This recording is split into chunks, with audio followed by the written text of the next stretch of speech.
ያመጧቸውን አይሁዳውያን ከተለያየ ሀገር የመጡ እስራኤላውያንን በዛ ማስፈር ተጀመረ። ያ ስፍራ ጢሮስና ሲዶና የሚባሉ ግዛቶች የነበሩበት ጊዜ ነው። በዳዊትና በሰለሞን ጊዜ ሂዝቦላ ኢራን ያቋቋመችው ኃይል ነው። ሂዝቦላ ማለት ነው። ኢራን ከዚህ የተነሳ እስራኤልን በቀጥታ መዋጋት ስለማይቻል ያደረገችው የእስራኤል ጠላት የሆኑ አካላትን ማስታጠቅና ማሰልጠን እንደው መፍጠር ነው።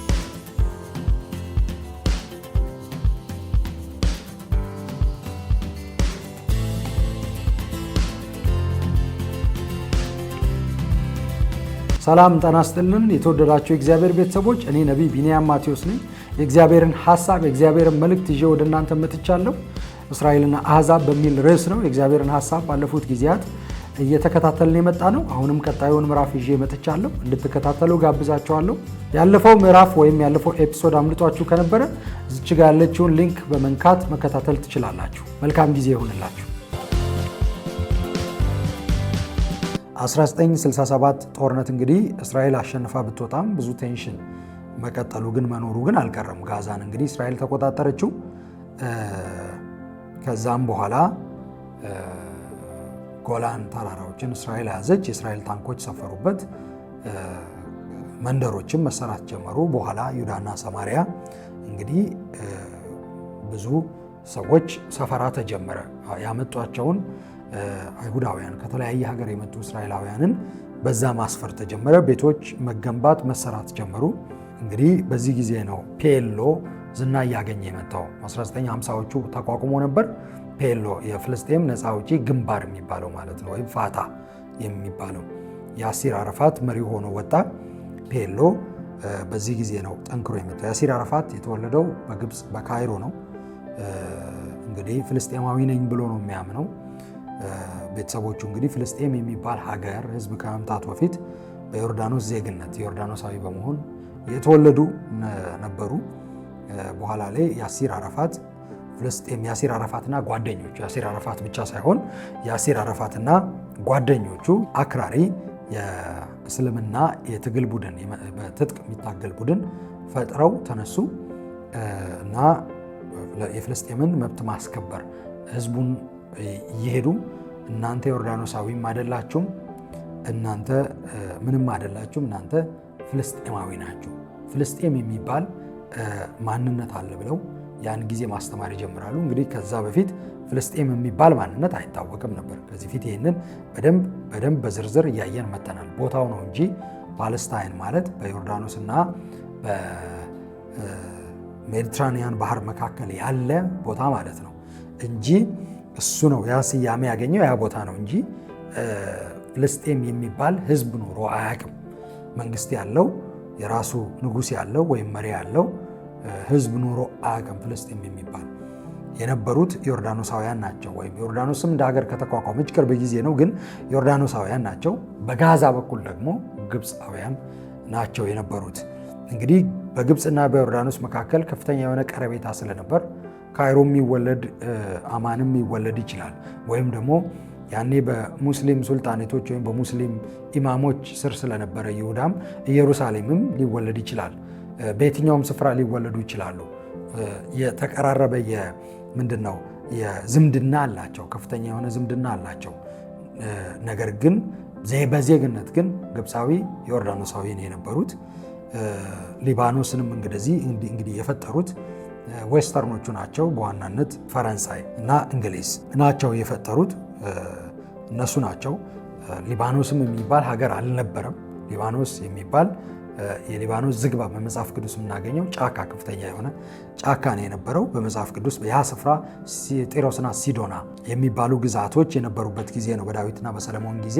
ከዛም በኋላም ከዛም በፊትም ዛሬም ሲዶን ደቡባዊው ሊባኖስ ወይም ሰሜናዊ እስራኤል ውስጥ የሚገኝ ነው አለ። ያ ቦታ ግን መላው ሊባኖስ አይደለም። ደቡባዊው ሊባኖስ ወይም የደቡብ ሊባኖስ ወይም አሁን በብዛት ሺያ ሙስሊሞች የሚገኙበት ማለት ነው። ከዛ ደግሞ ሰሜናዊ እስራኤል ለእስራኤል ሰሜናዊው ክፍል ላይ ከእስራኤል ድንበር ተሻግሮ ሊባኖስ ውስጥ ማለት ነው ሲዶና የሚባለው ስፍራ። ወደዚህ ስንመጣ ያሲር አረፋት የነበራቸው እንቅስቃሴ የትጥቅ እንቅስቃሴ ነው። ያ እንቅስቃሴ በቀጥታ ኮንቬንሽናል ዋር ወይም በቀጥታ ውጊያ በእስራኤል ላይ በመክፈት መዋጋት እንደማይችሉ እንግዲህ ከነዚህ ግዙፍ ሁለት ጦርነቶች ተምረዋል አይደለም። እነሱም ከእስራኤል በላይ የበረቱ ናቸው የሚባሉ በጣም ብዙ ሚሊየን ሰራዊት ማሰለፍ የሚችሉ አሰልፈውም የነበሩ ኢኮኖሚያቸውም ግዙፍ የሆነ መሳሪያ የፈለጉትን ከየትኛውም አገር መግዛት የሚችሉ የአረብ ሀገራትም ማሸነፍ እንዳልቻሉና እንደማይችሉ ተረድተዋል። መረዳት ብቻ ሳይሆን የተያዘባቸውን በጦርነት የተወሰደባቸውን መሬት እንኳን ማስመለስ አልቻሉም እና በተለይ ደግሞ ግብፅ ያንን የሚያክል ትልቅ የሲናን በረሃ የሲናን ሜዳ የሲናን በረሃ የሲናን መሬት ማስመለስ አልቻለችም። በእስራኤል ቁጥጥር ስር ነው የነበረው። የሲና ተራራ የሲና ሜዳ እንግዲህ ሰው የማይሰፍርበት ትልቅ በረሃ ነው። የሲና በረሃ ሰው የማይሰፍርበት አስቸጋሪ የሚባል ቦታ ነው።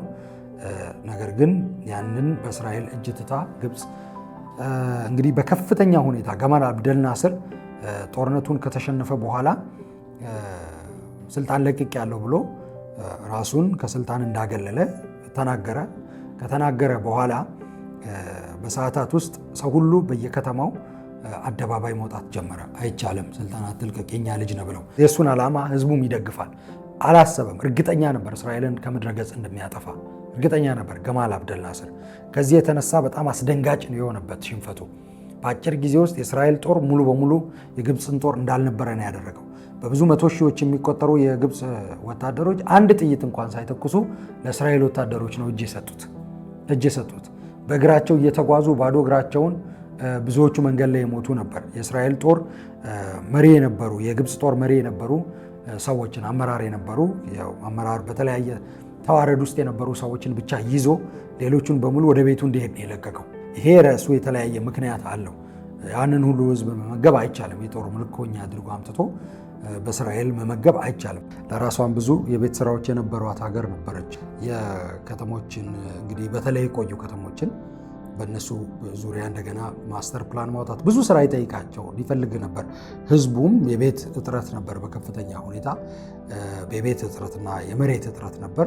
ያንን ማቃለል የውሃ እጥረት ነበር። የውሃ እጥረት ማለት የገሊላ ባህርን ወይም የገሊላ ሐይቅን ነበር የሚጠቀሙት ለረጅም ጊዜ፣ ወይም በዛ ጊዜ ይጠቀሙ የነበረው ከዚህ ፊት እንዳልኳችሁ የገሊላ ባህር ይጠጡት ነበር። ለመታጠብ፣ ለእርሻ፣ ለተለያየ ፍጆታ፣ ለተለያየ የህዝብ ፍላጎት ባህሩን ነበር የሚጠቀሙት። የእሱን ውሃ እያጣሩ ነበር የሚጠቀሙት እና የባህሩም መጠን እየቀነሰ ነበር። ውሃውም እንደ ልብ አይገኝም ነበር። ለሁሉም ማከፋፈል አይቻልም ነበር። በቀን በጣም የተወሰነ ውሃ ነበር ለአንድ ሰው ይከፋፈል የነበረው፣ ወይም ለአንድ ቤተሰብ ወይም አንድ ቦታ ላይ ይከፋፈል የነበረው። ስለዚህ ከፍተኛ የሆነ የውሃ እጥረት ነበር። እነዚህ የቤት ስራዎች ነበሩ። ስለዚህ ገንዘብ ያስፈልጋቸው ነበር፣ ወይም ብዙ ስራ ይጠበቅባቸው ነበር በቤት ማለት ነው፣ የቤት ስራ። በነገራችን ላይ ከውሃ ጋር በተያያዘ ዛሬ እስራኤል እንግዲህ ከፍተኛ የሆነ የውሃ እጥረት ያለባት ሀገር ከመሆን ወጥታ በዓለም ላይ የተትረፈረፈ ውሃ ያላት ቀዳማዊ ሀገር ሆናለች። የተጠቀሙትን ውሃ እንደገና መጠቀም ሪዩዝ ማድረግ እንደገና ውሃውን ሪዩዝ ማድረግ እንደገና መጠቀም በዓለም ላይ አንደኛ ላይ የምትቀመጥ ሀገር ናት። ሁለተኛዋ ስፔን ናት። ልዩነቱን ለማሳየት ያህል እንግዲህ ስፔን ነበረች በፊት አንደኛ የነበረችው፣ አሁን ሁለተኛዋ ስፔን ናት። ልዩነቱን ለማሳየት ያህል ከ92% በላይ የተጠቀሙትን ውሃ እንደገና በመጠቀም እንደገና አጣርቶ ማለት ነው ንጹህ ውሃ በተለይ ደግሞ ለእርሻ ዓላማ እንደገና በማዋል እንደገና በመጠቀም እስራኤል አንደኛውን ቦታ ትይዛለች። 92% እና ከዛ በላይ ነው። ስፔን ሁለተኛውን ትይዛለች። በዓለም ሁለተኛውን ደረጃ 20% ነው የስፔን።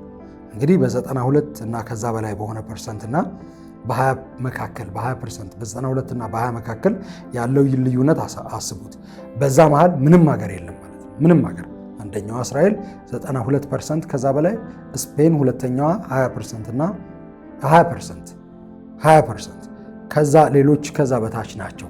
የተጠቀሙትን ውሃ ማጣራት ብቻ ሳይሆን ዲሳሊኔሽን የሚባለው ዲሳሊኔሽን ማለት የጨውን ማጣራት የባህርን ውሃ አጣርቶ መጠቀም፣ እንደዚሁ የሜዲትራኒያንን ባህር ውሃ አጣርተው ለመጠጥና ለተለያየ ዓላማ የሚጠቀሙ በቴክኖሎጂ በጣም በከፍተኛ ደረጃ ላይ የደረሱ ሀገር ሆነዋል ወይም ሀገር ሆናለች እስራኤል። ከዓለም በፍሬሽ ዋተር ቀዳሚ የሚባሉ ሀገራት አሉ በዓለም ላይ ብዙ። ብራዚል፣ ካናዳ፣ ሩሲያ፣ አሜሪካ እነዚህ በጣም ቀዳሚ የሚባሉ ሀገራት ናቸው ከዓለም ማለት ነው። ነገር ግን በእስራኤል ውሃ ከነዚህ ሀገራት በላይ እርካሽ ነው።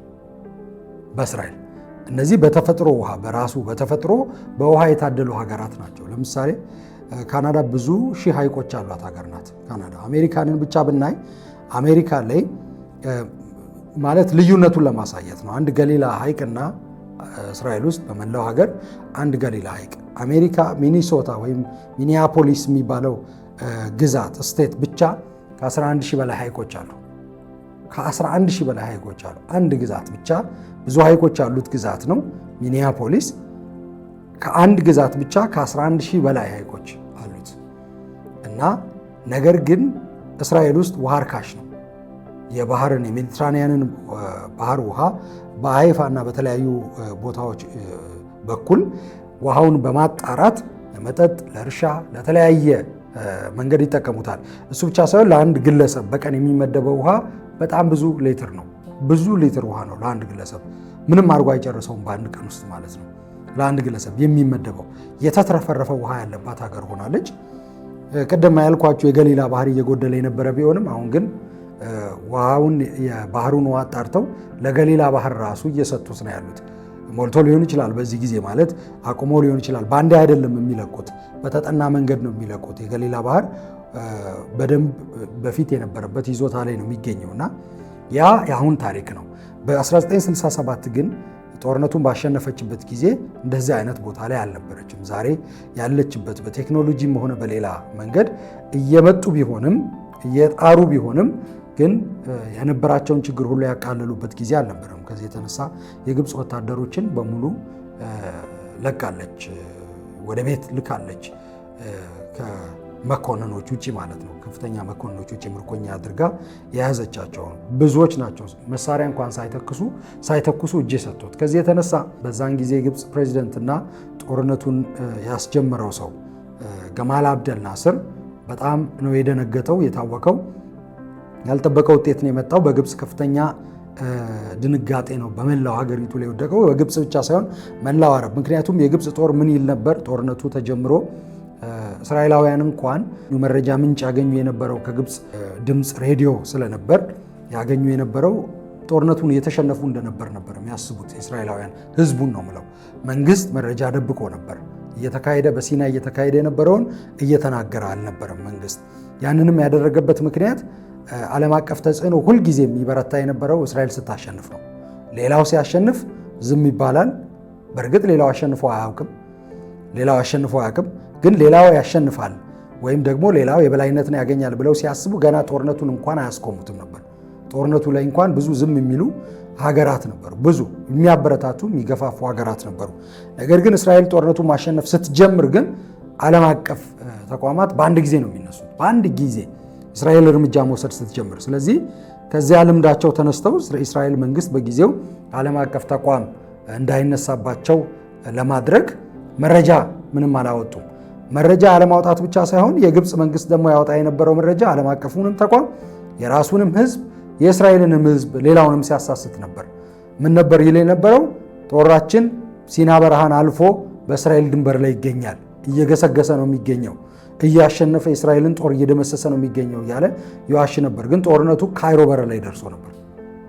ካይሮ በር ላይ ብዙ ማይሎችን ብዙ ኪሎ ሜትሮችን አልፎ እስራኤል በአጭር ቀን ውስጥ በ3 ቀን ውስጥ የግብፅን ጦር ሙሉ በሙሉ ደምስሳ ወታደሩ በሙሉ እጅ እየሰጠ እየተበተነ በየቦታው እየወደቀ ነበር የነበረውና ህዝቡ ጦርነቱን እያሸነፍን ነው፣ በቃ ይሄ በዚህ ቀናቶች ውስጥ እስራኤል ተደምስሳ ሁሉም የእስራኤል ግዛት በአረቦች እጅ ስር ይወድቃል ብሎ ተስፋ በሚያደርግበት ጊዜ ጦርነቱን እንደተሸነፉ መርዶ ተነገራቸው፣ የግብፅ ህዝብ ማለት ነው።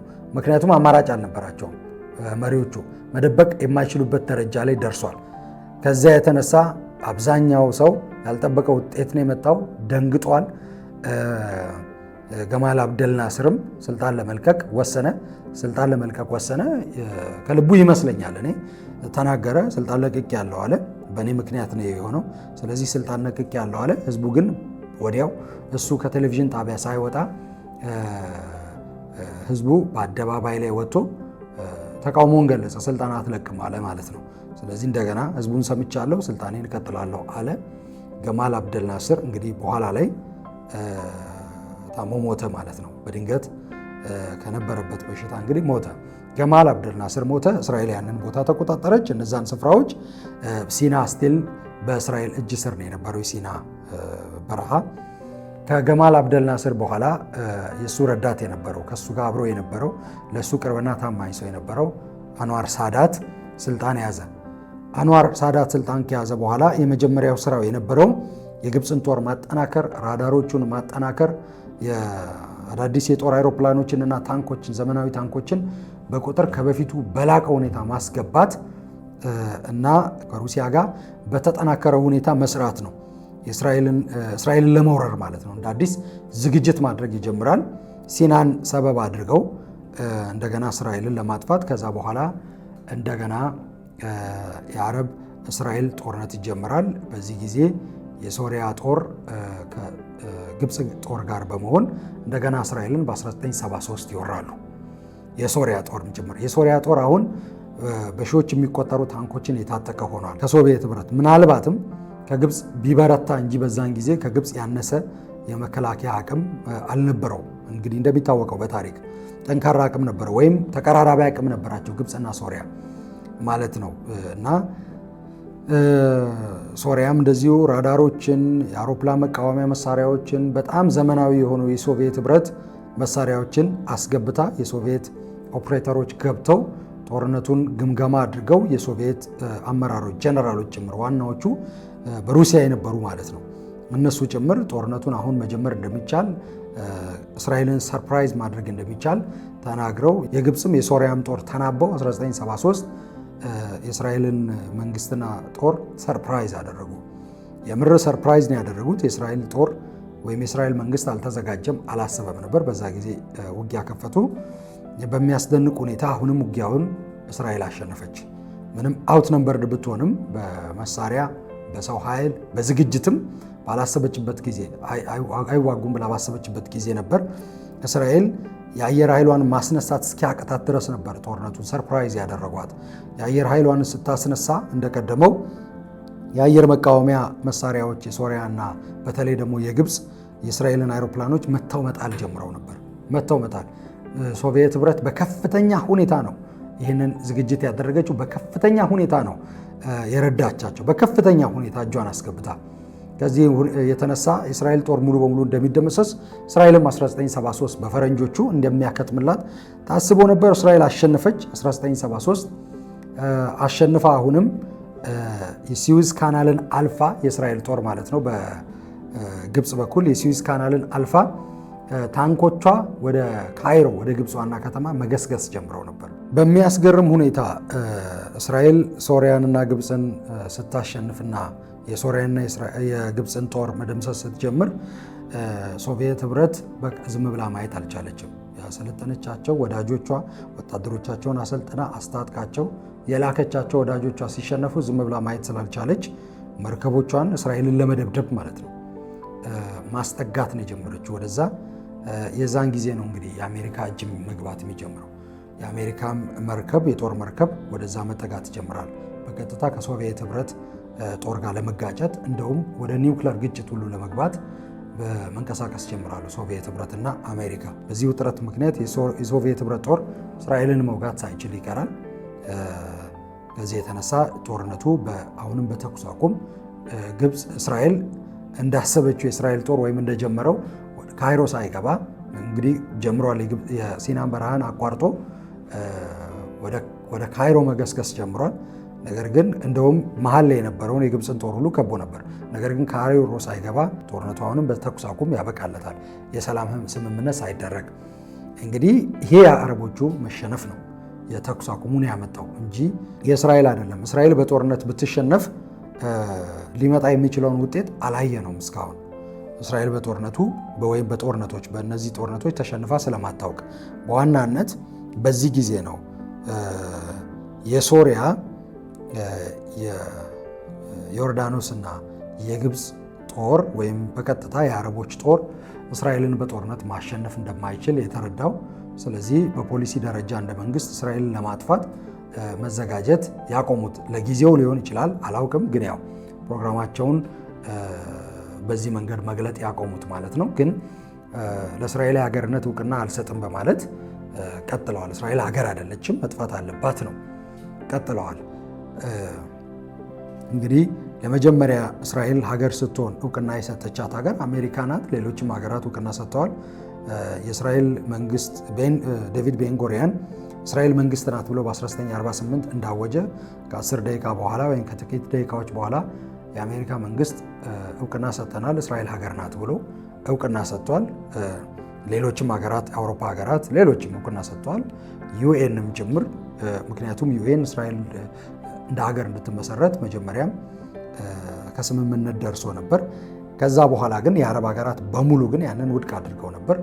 የሚገርመው የእስራኤል አሁን በባንዲራው ላይ ምልክት ያለው የዴቪድ ስታር ወይም የዳዊት ኮከብ በሌሎች ሀገራት ዘንድ ተቀባይነት እንዳያገኝ በተለይ ደግሞ የትሬድማርክ የንግድ ምልክት ተደርጎ አንዳንድ ቦታዎች ላይ ይጠቀሙ ስለነበር ያንን እንዲያቆሙ የአረብ መሪዎች ነዳጆቻቸውንና ከሌሎች የአውሮፓ ሀገራት ጋር ያደርጉ የነበረውን ግብይት እንደሚያቆሙ በመዛት ያንን ትሬድማርክ እንዲቆም ይታገሉ ነበር እና በኋላ ባንዲራውም ከመምጣቱ በፊት ማለት ነው ይታገሉ ነበር። ያው በዚህ ምክንያት ባንዲራውን በዚህ መንገድ ላለመቅረጽ የእስራኤል መንግስት ውድቅ አድርጎት ነበር። ግን ለረጅም ዘመን ያን ምልክት እስራኤል እንደ ህዝብ ራሱን መለያ አድርጎ ይጠቀምበት ስለነበር በህዝቡ ዘንድ ተወዳጅና ተቀባይ ስለነበር በዛ መንገድ ባንዲራው እንዲወጣ ሆኗል። እንግዲህ የእስራኤል ባንዲራው የምናውቀው መሀሉ ላይ የዴቪድ ስታር ያለው የዳዊት ምልክት ባንዲራው ላይ የተቀመጠበት ምክንያት ህዝቡ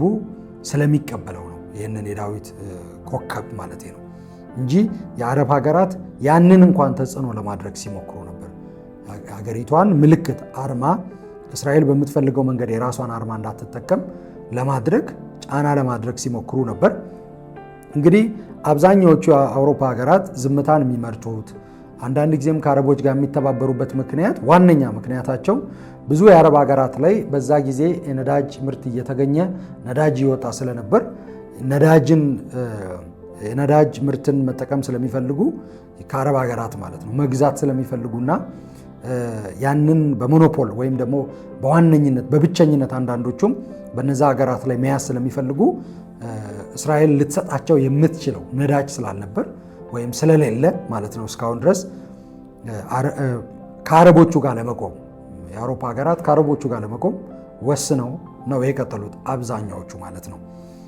እንግዲህ በዚህ ምክንያት እነዚህ ጦርነቶች ካበቁ በኋላ የፍልስጤም ዓላማ ወይም የፍልስጤም ኮዝ የበለጠ ፖፑላር የሆነ መጣ። የተሰደዱ ከይሁዳና ሰማሪያ ላይ በተፈጠሩ ውጊያዎች በ1948ም ከዛም በኋላም በ1967ም በተፈጠሩ ውጊያዎች ተፈናቅለው ወደ ዮርዳኖስ የገቡ ዮርዳኖሳውያን ወይም ደግሞ አረቦች ራሳቸውን ፍልስጤም ብለው በመጥራት ለፍልስጤም ነፃ አውጪ ግንባር ታማኝነታቸውን በማሳየት ያንን ደግሞ ቃል ስለገባላቸው ፍልስጤም ነፃ አውጪ ግንባር እስራኤልን ከምድረገጽ አጥፍተን ፍልስጤም የምትባል ሀገር እንመሰርታለን ብሎ ቃል ስለገባላቸው ራሳቸውን ፍልስጤም ብለው አይደንቲፋይ ያደረጉ ለዩ። ከዮርዳኖስ ሕዝብ ጋር ለመቀላቀል ፈቃደኛ አልነበሩም። ነገር ግን ግማሹ የዮርዳኖስ ሕዝብ እንግዲህ ዮርዳኖሳዊ ስለሆነ በተለይ ደግሞ ግማሹ ስላችሁ ተፈናቅሎ ከይሁዳና ከሰማሪያ የሄደ ስለነበር ግማሹ የዮርዳኖስ ሕዝብ ራሱን ፍልስጤማዊ ብሎ የሚመድብ ሆነ። ግማሹ የዮርዳኖስ ሕዝብ ማለት ነው። ስለዚህ ይህ የፍልስጤም ነፃ አውጪ ግንባር ንቅናቄ ወይም እንቅስቃሴ በዮርዳኖስ ውስጥ ከፍተኛ የሆነ ተቀባይነትን አገኘ። ከፍተኛ የዮርዳኖስ መንግስት በቀጥታ ደግሞ ጦርነት እንደገና ከእስራኤል ጋር በማድረግ እስራኤልን እንዲደመስስላቸው ግፊት ማድረግ ጀመሩ። ፖለቲካ ውስጥም ተጽዕኖ መፍጠር ጀመሩ። የተለያዩ ጥቃቶችንም ከዮርዳኖስ የተነሱ እስራኤል ላይ ያደርሱ ነበር። እስራኤል ላይ ለማድረስ ይሞክሩ ነበር። እንግዲህ እንደምናውቀው የተለያዩ የአውሮፕላን ጠለፋዎችን በማድረግ በአጭሩ መናገር ስለምፈልግ ነው፣ እዚህ ላይ መቆየት ስለማልፈልግ ነው። እያንዳንዱ ጥቃቅን ታሪክ ለምሳሌ የሳቢና አይሮፕላን፣ ከዛ ደግሞ የፈረንሳይ አይሮፕላን ተጠልፎ ብዙ እስራኤላውያንን አይሁዳውያንን የያዘ አይሮፕላን ተጠልፎ ወደ ኢንቴቤ ወደ ኡጋንዳ መሄዱ፣ የሙኒክ ኦሎምፒክ 1972 የሙኒክ ኦሎምፒክ ግድያ፣ አይሁዳውያን ግድያ፣ አይሁዳውያን አትሌቶች ግድያ የመሳሰሉ እነዚህ የሽብር ጥቃቶች የፍልስጤም ነፃ አውጪ ግንባር ይመራው የነበረው በእነሱ አባላት ሲካሄዱ የነበረው የያሲር አረፋት ከላይ ሆኖ ይመራውና ያዘው የነበረው ጥቃቶች ናቸው። እነዚህ ጥቃቶች ማለት ነው በፍልስጤም ነፃ አውጪ ግንባር ይደረጉ የነበሩ ማለት ነው። ነገር ግን ያ ብቻ ሳይሆን የትጥቅ ትግልም ለማድረግ ይንቀሳቀሱ ነበር። የዮርዳኖስን መንግስት ደግሞ ሙሉ ኃይሉን አሰባስቦ ተጠናክሮ እስራኤልን እንዲወረር ይፈልጉ ነበር። እንግዲህ የዮርዳኖስ መንግስት የገባው እስራኤልን ማሸነፍ እንደማይቻል የገባው የዮርዳኖስ መንግስት ከእስራኤል መንግስት ጋር እርቅ አድርጎ እንግዲህ ተሸንፎ ያጣውን መሬት ትቷል። ጥያቄም እየጠየቀ አልነበረም። ከሶሪያም ከግብፅም ቀድሞ ከእስራኤል መንግስት ጋር እርቅ ያደረገ መንግስት የዮርዳኖስ መንግስት ነው። ንጉሥ ሁሴን እንደዛ አድርጓል። የዮርዳኖስ መንግስት ነው። ከሶሪያም ከግብፅም በላይ በ1973 ጦርነት ከግብፅም ከሶሪያም ጋር አብሮ አልቆመም። እንደውም ለእስራኤል መንግስት ማስጠንቀቂያ ሁሉ ይልክ ነበር ይባላል። ሊወጉ ነው ሊወሩ ነው ብሎ ይልክ ነበር ይባላል። እንግዲህ ኢየሩሳሌም፣ ምስራቅ ኢየሩሳሌም እና ሌሎችን ስፍራዎች ሁሉ ከለቀቀ በኋላ መሬቱን ከተወ በኋላ የእስራኤል መሆኑን እውቅና ሰጥቶ ትቷል። የዮርዳኖስ ንጉሥ የነበረው ንጉሥ ሁሴን። ነገር ግን መስጊዱን በተመለከተ በዮርዳኖስ መንግስት ስር የነበረው መስጊድ በዮርዳኖስ መንግስት ጠባቂዎች እንዲጠበቅ ግን ከስምምነት በመድረስ በዓለም አቀፍ ስምምነት በመድረስ ከእስራኤል ጋር ዛሬ ድረስ የእስራኤል መቅደስ የነበረበት የእስራኤል ቤተ መቅደስ የነበረበት ቦታ ላይ የተሰራው ወይም የሰለሞን ቤተ መቅደስ የነበረበት ቦታ ላይ የተሰራው መስጊድ በእስራኤል በኢየሩሳሌም ያለው መስጊድ በዮርዳኖስ ጠባቂዎች እንዲጠበቅ ተወስኖ ዛሬም ድረስ የዮርዳኖስ ጠባቂዎች ናቸው የሚጠብቁት። የዮርዳኖስ መንግስት ዛሬም ድረስ ማለት ነው። ይሄ እውነቱ ነው። ብዙዎቻችሁ የማታውቁት ታሪክ ይሄ ነው። እንግዲህ በዚህ ጊዜ የዮርዳኖስን መንግስት ጫና ማሳደር ይጀምራሉ የፍልስጤም ነፃ አውጪ ግንባር ሰዎችና ያንን ዓላማ ሲደግፉ የነበሩ በዛ የነበረው ህዝብ ከፍተኛ ጫና ማድረግ ይጀምራሉ። እስራኤልን እንዲወር ማለት ነው። ያንን የዮርዳኖስ መንግስት ለማድረግ ፈቃደኛ ሳይሆን ሲቀርና ከእስራኤልም ጋር ኖርማላይዜሽን ማለት እርቅ ሲያደርግ በሰላም ለመጓዝ ሲወስን እንግዲህ ምን ያደርጋሉ? የፍልስጤም ነፃ አውጪ ግንባር ሰዎች መፈንቅለ መንግስት ለማድረግ በዮርዳኖስ ኪንግ ሁሴንን ሊገሉት ማለት ነው መፈንቅለ መንግስት ለማድረግ ከዛም ስልጣኑን ተቆጣጥረው ሙሉ የዮርዳኖስን ጦር ተጠቅመው እስራኤልን ለመውረር ማለት ነው። ይህንን የሚያደርጉበት ዓላማ መፈንቅለ መንግስት አድርገው በራሳቸው ሀገር በዮርዳኖስ በሰላም ለመኖር አይደለም። ይህንን የፈለጉት ማለት ነው እስራኤልን ለመውረር ነው። እንግዲህ በቀጥታ ከእስራኤል ጋር ስላልተዋጉ በተለያየ መንገድ የሽብር ጥቃት እያደረሱ ስለነበር እስራኤልን መውረር የሚያስከፍለውን ዋጋ ሽንፈት በግላቸው አላዩም። እንደ ሀገር አይተዋል፣ እንደ ዜጋ አይተዋል። ሌሎቹ እንግዲህ ያንን ግብፅና ሶሪያ እንኳን የእነሱን ዓላማ ደግፈው ግብፅ እንደውም ራሷን የአረብ መሪ አድርጋ ገማል አብደል ናስር የአረብ መሪ ተደርጎ እየተቆጠረ በነበረበት ጊዜ የእስራኤል ጥያቄ የግብፅም ጥያቄ የሌላውም አረብ ሁሉ ጥያቄ አድርገው ተነስተው እስራኤልን ወረው እንኳን አልቻሉም ነበር። ነገር ግን እነዚህ የፍልስጤም ነፃ አውጪ ግንባር መሪዎች በትጥቅ ትግል ብቻ የሚያምኑ በዛ ብቻ ለውጥ ይመጣል ብለው የሚያምኑ ስለነበር የዮርዳኖስ መንግስት አልሰማም ስላላቸው ፈንቅለው እንግዲህ የዮርዳኖስ መንግስት በ1967 ከፍተኛ ሽንፈት ነው የደረሰበት። በጣም በሰዓታት ውስጥ ነው አንዳንዴም ብዙ ማይሎችን ያጣው። ወታደሮቹ እየሸሹ የሄዱት የተሸነፉት፣ ታንኮቹ፣ መድፎቹና ሌሎች መሳሪያዎች የወደሙበት፣ ብዙ ወታደሮች የተማረኩት። ከዚህ የተነሳ የዮርዳኖስ መንግስት ከእስራኤል ጋር ሊደረግ የሚችልን ውጊያ በሙሉ አለመቀበል፣ ከግብፅም ጋር ከሶሪያም ጋር አልተባበርም ብሎ 1973 አልተዋጋም። ስለዚህ ከዚህ የተነሳ የሶሪያ መንግስት የዮርዳኖስ መንግስት ሊተባበራቸው ከእስራኤል ጋር በሚደረግ ጦርነት ፈቃደኛ ስላልነበር የፍልስጤም ነፃ አውጪ ግንባር አመራሮች የዮርዳኖስን ንጉሥ ሁሴንን ገለው የዮርዳኖስን መንግስት ፈንቅለው መፈንቅለ መንግስት አድርገው በዮርዳኖስ ስልጣን ለመያዝና ተቆጣጥረው ያንን ስልጣን እስራኤልን ለመውረር ሙከራ አደረጉ። የመፈንቅለ መንግስት ሙከራው ሙሉ በሙሉ ከሸፈ። ኪንግ ሁሴን ወይም ንጉሥ ሁሴን ወይም የዮርዳኖስ ንጉሥ ሳይሞት ቀረ፣ አሸነፈ። ሁለተኛው ናቅባ መጣ። ሁለተኛው ናቅባ ወይም ሁለተኛው መዓት ወይም እነሱ ሁለተኛው መቅሰፍት የሚሉት ምንድነው? ሁለተኛው መዓት የመጀመሪያው ከእስራኤል የወጡበት ነው። በእስራኤል ተሸንፈው ከይሁዳ ከሰማሪያ የወጡበት ነው። ሁለተኛው ደግሞ ከዮርዳኖስ የወጡበት ነው። አሁን ራሳቸውን ፍልስጤም ብለው ጠርተው ለፍልስጤም ነፃ አውጪ ግንባር ዓላማ ራሳቸውን ሰጥተው የቆሙ ከእሱ ጋር የተሰለፉ ብዙ ህዝብ አለ። በስደተኛ ካምፕ ውስጥ ማለት ያው መኖሪያ ቤቶች ሰርተው ግን ራሳቸውን በስደተኝነት አስመዝግበው እርዳታ ከተለያየ የዓለም ክፍል እየተቀበሉ ብዙ አረቦች ከይሁዳና ሰማሪያ የተፈናቀሉ ራሳቸውን ፍልስጤም ብለው የጠሩ በዮርዳኖስ አሉ። ስለዚህ የፍልስጤም ነፃ አውጪ ግንባር ሲፈናቀል ወይም ሲሸነፍ መፈንቅለ መንግስቱ ሳይሳካ ሲቀር የዮርዳኖስ መንግስት የተመለሰው እነዚህ ሰዎች ላይ ነው። ምክንያቱም ብዙዎቹ የፍልስጤም ነፃ አውጪ ግንባር አባል በገንዘብ የሚረዱ ሴቶችም ቢሆኑ በተለያየ መንገድ አብረው የቆሙ ስለነበር የዮርዳኖስ መንግስት ለራሱ ስለፈራ እርምጃ ወሰደባቸው። በጣም ብዙ ጭፍጨፋ ነው የተከናወነው። ብዙ ጭፍጨፋ። ያንን ዓለም አቀፍ ሚዲያው አያወራም፣ አይናገርም፣ በፍጹም አያወራም፣ አፍን ከፍቶ አይናገርም። የዮርዳኖስ መንግስት ህፃናትን በዛን ጊዜ ጨፍጭፏል፣ ሴቶችን ጨፍጭፏል። የዮርዳኖስ መንግስት ወታደሮች ማለት ነው ጨፍጭፈዋል። የፍልስጤም ነፃ አውጪ ግንባር አመራሮችን ለመግደል ሞክረዋል። ብዙ ተዋጊዎችን ገድለዋል። ከዚህ የተነሳ ተነስተው ብዙዎቹ እያለቀሱ ጓዛቸውን ጠቅልለው ወደ ሊባኖስ ነው የተሰደዱት። ስለዚህ ዛሬ ሊባኖስ ውስጥ ብዙ ራሳቸውን ፍልስጤማውያን ብለው የሚጠሩ የተገኙት በዚህ ምክንያት ነው። ብዙዎች የገቡት ማለት ነው። በዛን ጊዜ ነው ሊባኖስ ውስጥ ገቡ፣ ሊባኖስ ውስጥ ተጠለሉ። በሊባኖስ ያንኑ እንቅስቃሴ እስራኤልን የመቃወም እና እስራኤልን ላይ የትጥቅ ትግል ለማድረግ ዝግጅት የማድረግ እንቅስቃሴዎችን ማድረግ ጀመሩ። ፑቲን በየመን ውስጥ፣ በጋዛ ደግሞ ሐማስን፣ ኢቭን በጋዛ ውስጥ እስላሚክ ጂሃድ የሚባል ሌላ ቡድንንም ጭምር እና የተለያዩ ብቻ ምንድነው የሚባለው የኢራን አክሲስ ኦፍ ኢቭል፣ የኢራን የክፋት ጥምረት ይባላል። ሐማስ ማለት እስላማዊ የትግል እንቅስቃሴ ወይም የትግል ቡድን ማለት ነው በአማርኛ ሲተረጎም። ሙስሊም ብራዘርሁድ ሐማስ ብቻ ሳይሆን ከውስጥ የወጣው አልቃይዳ ኢንስፓየርድ የሆነበት ነው። እንግዲህ ተመልካቾቼ ለዛሬ ያዘጋጀነው የዛሬው ኤፒሶድ ይህንን ይመስላል። ቀጣይ ምዕራፍ ይቀጥላል። እስራኤልና አሕዛብ በሚል ርዕስ የጀመርነው ትምህርት አላበቃም፣ ግን ወደ ማገባደጃው እየሄድን ያለነው። ቀጣዩን ደግሞ ምዕራፍ ጠብቃችሁ እንድትከታተሉ እየጋበዝኩኝ የዛሬው ኤፒሶድ ይህንን ይመስላል። መልካም ቆይታ ይሆንላችሁ።